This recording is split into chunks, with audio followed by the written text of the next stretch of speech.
Yeah, but he's not like an acquired taste. No, though. but on I think after in due time, everyone just gets used to him. Yeah, on the Pritchard stuff, For sure. No, I mean, it's great. I mean, but that's what we said is like you've been dying. John's nervous because apology cam loom for Pritchard if this keeps up. It will happen. It looms. It looms. Oh, what's he gonna shoot? 75% from three. I think you guys are asking for the wrong. I think you're asking for the wrong apology cam. It's the Grant one you should be asking for because Pritchard. I think we've already all apologized for that one already. Yeah, but the Pritchard one, I thought this guy's the 11th, 12th player on your team, and now I think he's a 9-10. I don't think I love that he's hitting the shots. I still don't think he's like. I think. Well, you think he's a we all thought that was best case scenario. I think they looked for every reason to play other people. He's the best they have now. He's making the most of the opportunity. But would it shock you in the offseason if they went and got a guy or two, who could do something else and who could shoot and who could play different positions, and Pritchard's minutes went back down? Like Pritchard flashed last year, given opportunity during COVID times and other issues that like necessitated him to play more. Kemba missing every other game, other injuries to other people. He played fairly well, and it was so perplexing. Where did he go the beginning of this year? There's a reason why he's not playing regular minutes all the time, because there's certain things about his game that like coaches don't have super confidence to put him in there for 25, 30 minutes a night against certain types of competition. So it wouldn't shock me if he could finish this season on a great stretch and then they bring in somebody else who eats into his minutes next year. I don't think that would be stunning by any means. I don't think maybe I'm wrong. I don't know what you guys think differently. I don't think you're wrong, John. I mean, that's definitely a possibility. I mean, we're still not quite sure where he is in his development at this point, right? We don't know if this is the final. But the dude shoots, man. But the dude shoots. Well, that's right? the thing. I mean, I think he's a bucket right now. He's a bucket right now. But at the end of the day, when we're comparing him to him being a secondary playmaker, being that guy that's the first one off the bench, he still has to prove himself in that sense. But I think to your point though, John, 8th, 9th man, coming off your bench, I think that was always best case scenario for the season. And I always said that, or I always still believe that this was the key ingredient to him carving out that role, being a consistent guy who could knock down 3-point shots and shoot it at well above 40%, which is obviously he's doing that right now. Real quick, I know there's some polls running here. Our Garden Report is down to the Sweet 16, our Garden Report bracket of nonsensical dumb things that we do or say on this show. This is a quick look at it here. Finally, I believe. I can't believe I got upset. The Jimmy Homeschool, which I thought was like one of my favorite moments of the period. There's a big Bobby Army. There's a big Bobby Army, so I'm not that surprised, I guess. But I lost my own region, my own 1-seed region. I mean, that's pretty embarrassing. I don't know how I come back. Marcus better not win. We can't have Marcus win. Go on, guys. So the polls are running here. We're going to run them on Twitter. We're going to also run them here. We will accumulate the final tallies and spit them out there and whittle this thing down to 8 and then final 4. I love. We'll get it going soon. I like the 5-seed as the dark horse here. Com.com is a elite read. Read. Big part of the show. Com won the first round matchup against LinkedIn. You can't let Com win though, because that's free advertising, and like at that point, then you're gonna have to sponsor that episode if they win. So we're gonna have to fudge the numbers if they get close to it. But yeah, Brockton Wine. I think com.com though, it's always going to remind Celtics fans of those dark nights. Those are the bad days, man. Yeah, look how far we've come. Where the narrative com.com isn't even needed right now. Maybe these guys need to start going for the lottery, or maybe these guys. Well, maybe a couple of people got to that point. I don't think no one was dead on with that, but I think that we were trending in that direction at one point. So yeah, that's what com.com reminds me. A good one too. Bike Watch is Jimmy, you were mortified that Bike Watch was a 3-seed. Bike Watch shouldn't be a 3-seed. That's I got to talk to the committee about that. The rankings. Selection Sunday was. What did Bobby get banned from? Bobby? Oh, from the show tonight. It was Bobby's mustache got him banned from all school zones, I guess. Oh, okay. That I believe. Yeah, Herman for the win. Herman Gomez was a bubble one that I don't think made it, right? Herman's in there. Oh, Herman is in there. Okay. What about shows you what I know? Hat? That was out in the first round, right? Which one? The Vegas, Oh, Bobby's the infamous Vegas Vegas hat. Bobby's bucket hat. I got to go back and bucket look hat. at it. Bobby Yeah. bucket hat. Yeah. Herman think was it's like there a anymore. 4 or a 5 seed, but he's in Oh there. wow. Okay. Yeah. Yeah. Herman got some love. Okay. So I mean, look at it this way. Jimmy's fart should be in quotation marks, by the way, but that's neither here nor there. Keep it moving. Just looking at this game tonight, you're again OKC, blah blah blah, doesn't matter. But just look at the body of the entire road trip and just everything that's been happening as this kind of ridiculous run. Whatever it is now, what is it? 23 of I have no idea at this point. 23 of 26 or something like that. It's insane. Whatever that is, just look at all the different boxes that have kind of been checked off along the way. Yeah. The defense was there and it was good, and it had been getting better, and that was pre-trade deadline. Then Tatum's shot starts to fall. Marcus obviously starts playing terrific at point guard. You're checking all of these boxes of needs at the beginning. Like, are they going to buy in? Are they going to start working the ball? Is Tatum going to stop being ice cold? Is Marcus Smart going to, give them what they need at point guard, not be selfish, not take these shots, blah, blah, blah. You get to the trade deadline, you make all these trades, you're left with 10 dudes, and you're like, is the bench going to be able to hold up? So now, like, literally almost the last thing left here is getting contributions from your bench. And then you're getting what you're getting here from Grant and Pritchard, and White's not even playing great yet and still been fine. You want to see more because you thought he was going to bring you a little bit more than what you're seeing currently. But if that comes and these guys maintain anything close to this level, even if it's a thin bench, you don't feel as bad about it anymore, right? Like before, we're looking at it like there could be some ugly times here when Jayson or Jaylen, when Jayson's not on the floor, and how are they going to be able to pull this off? But like, I'm not as worried. I don't know. Yeah, I'm with you, John. I mean, looking at the bench, I'm not like, when those guys are in now, you're not like, there are some times, I just remember different times of different lineups coming in there, and you're looking at it like, oh God, how are they going to ever score a bucket with this unit? It just doesn't feel like that way now. It doesn't, because it's the defense, I think, honestly, John. And I think one of the couple of starters being mixed in there has obviously helped. But I also think that what we saw in the late fourth quarter stretch right there was, look, the road trip is obviously a big part of it there. Guys are tired. It's the last trip. I mean, it's the last game, second end of a back-to-back. But also, I think it's an indication of how different that defense can look a bit when there's no Robert Williams, when there's no Marcus Smart.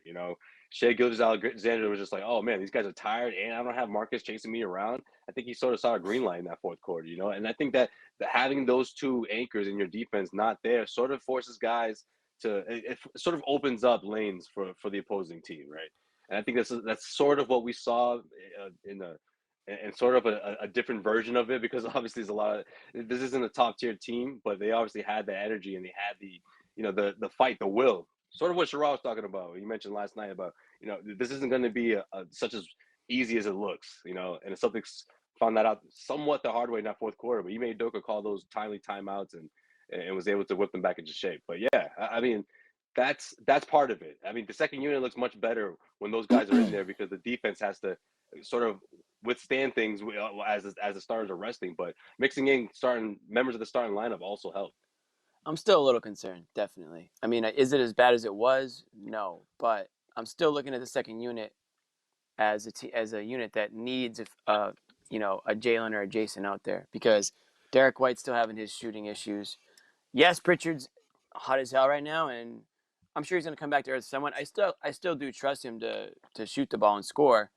And Grant is doing a commendable job. I've been a little slow to give him, like, I guess, the confidence that he can.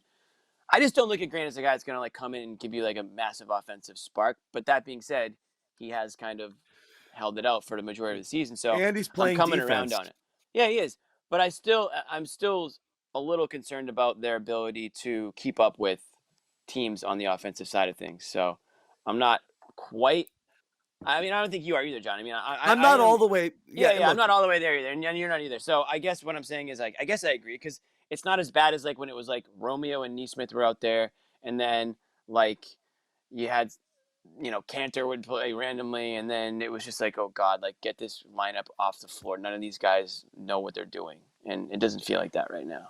Right, but I don't think you see the same result if Marcus and Rob are both out there. I don't think you see this team give up almost 50. What was it? Over 50 points in the second half. No, I'm not even talking about tonight. I'm just saying in general. Like just I'm not super confident in the second unit offensively. this team, defensively, I'm confident in them. And when a guy like Tatum's playing the way he is, and Jaylen's coming around right now, and like you said, when they get Rob back and Smart or whoever, if Pritchard can contribute, I still want to see more from White, obviously, on the offensive side of things. And I think that's probably the difference in my like basically confidence in that second unit. So until that happens, I'm going to be a little shaky on that, because I think once the playoffs come around, all these teams are going to be playing stronger defense. It's going to be a lot harder for a mediocre second unit to get anything. And yeah, so, I mean that's where I've been on it, Jimmy. That's where the thing is, like, I'm worried that, like, that's my one concern. That's why, like, every time they play a team and I'm like, yeah, I wish the team had these guys. Everyone's like, shut up, they won. And I'm like, that's not the point. The point is to feel better about how it's going to go in the playoffs. You want to have a few measuring stick games along the way, because again, it's just, fine. Exactly. Denver's a pretty good one yesterday, and they beat the tar out of them. And again, they're missing players, but it doesn't we'll remember matter. That win forever. You saw that, huh? We're gonna remember that win forever. I was like that game against. Yeah, who was it? What year was that? But that's that why was I a Bobby say tweet, that. everybody. That was a Bobby tweet for those 24 hours. What we're talking. He was like, this one, they'll be writing and talking about this one in the annals of Celtics history. They're gonna hang a banner. It's just gonna be the date of this game. You guys are terrible.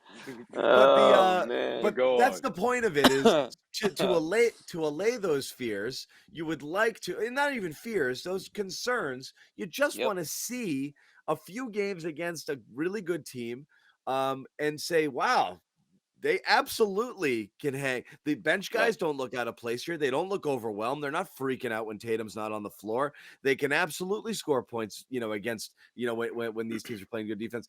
The reason my confidence keeps changing is, like, I think some of the Celtics stuff is, again, they've gotten the benefit of some decent scheduling and going up against teams that aren't whatever, but they're also drilling them. So that's one. They're not squeaking out these wins. They're absolutely demolishing these teams. But then two, you keep looking around the league and, like, nobody's doing any, like, Philly's all of a sudden, like, what's the matter with Philly? Milwaukee's had its issues. Tonight, for them tonight, Philly sits Harden and Embiid, and Simmons might never play. That's something 2 weeks ago we didn't think was going to happen. And then friggin' the New York thing didn't go Brooklyn's way. Philly sits Embiid and Harden tonight, and they beat Miami. And Miami's the one team you'd be like, that's one that when they have everybody there, they won't have letdowns because they're so well coached and they play defense and they've got Butler as a leader. So, like, I'm starting to look at everyone else, and I'm like, who do you feel good about here? Everybody has their warts. But see that, that's the thing, though. I think that's what the Celtics are relying on, in a sense, right? Cracks through these tough, top tier Eastern Conference teams, and that's exactly what's going on right now. They have the perfect momentum to do that. And I think that's a lot of what's been happening in these stretches where, the Celtics offense looks great because of what the defense is able to do, but it's also because they're sort of just like demoralizing teams, right? Like, I mean, look at the way they handled the Denver Nuggets. I mean, Jokic was just shoulder slumped, shaking his head by the second half. They were demoralized. You're seeing stretches of team. You're seeing stretches where teams are completely like, man, we don't know what to do anymore, and that tends to work in the Celtics' favor when you got top tier scorers like Tatum and Brown who are completely on a tear right now, specifically Tatum. And they're opposing teams are having to play catch up. And that's been working in the Celtics' favor, just sort of beating up teams from the start and hoping that momentum just carries through while guys like Tatum and Brown, especially Tatum, in the second half just goes off at 35 plus, it seems like, throughout these select games. And Jimmy, I think you and I are still suffering from, and some other people, many just things, kind of go on. But certainly our last season and early season PTSD of, like, watching this team for about 135 games be maddening, infuriating, wavering effort, no cohesion, nothing. I mean, it couldn't have been worse for this whole, and again, you can excuse a lot of things last year, but after the first 45, 46, 47 games this year, it was like, get these guys out of here. It was we called it Groundhog Day. We called it Groundhog Day. It was so hard to do these shows because you're like, here we go again. It's the same thing. What are we going to talk about? Right. You know, it's And just like the same conversation from like 20 games to go last year all the way through the 47 game mark of this year. So again, the reason probably it's like hard to get all the way on board is it's, you know, you're we've been stacking hurt. tw- We've we've been been hurt. hurt. You're stacking Mhm. 25 We've been games hurt. against 135 games, right? The heart so- is behind the rib cage for a reason, folks. Once you're hurt, it's hard to come back from that. You know, like how many times are you gonna say I love you and then not get it back before you're like, you know what? I'm not loving anything. I'm not loving anyone anymore. Yeah. We're talking Right. about. Are we talking about I will the never Celtics, love or we're again. talking about my love life. My bad. Sorry, I got off track there. I will never love again.